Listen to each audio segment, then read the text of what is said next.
Quel thème est-ce que vous mettez en avant particulièrement dans votre campagne et dans votre programme? Alors j'ai trois thèmes principaux que je mets en avant, qui sont assez génériques. Le premier, c'est la libération de l'économie, dont on a un petit peu parlé à l'instant.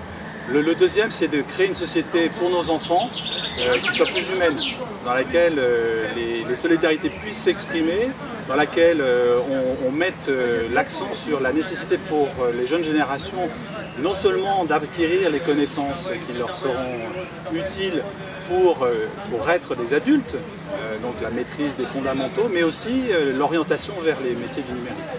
Et puis le troisième thème de ma campagne, il est autour de choix stratégiques qu'il me semble que la France et l'Europe doivent faire, et notamment sur des sujets, donc c'est des choix qui impliquent une action sur le long terme.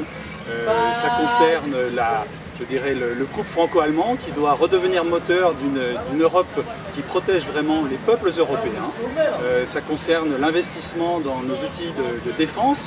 Aujourd'hui, on est un pays qui est impliqué de manière active dans des conflits internationaux. Il faut redonner les moyens à nos armées, mais aussi à nos forces de sécurité intérieure et à la justice. D'autres sujets très importants, stratégiques, c'est la réorganisation territoriale. C'est un sujet qui est porté par 577 des indépendants.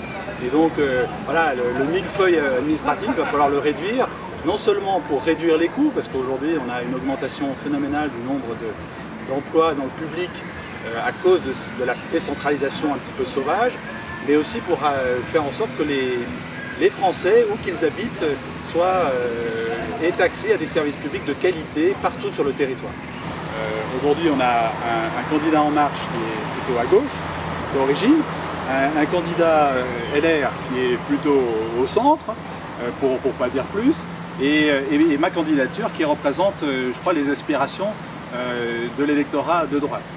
Après, il y a d'autres candidatures, bien entendu, mais c'est le jeu de la démocratie et on ne peut pas le regretter. Vous êtes dans l'opposition à Emmanuel Macron.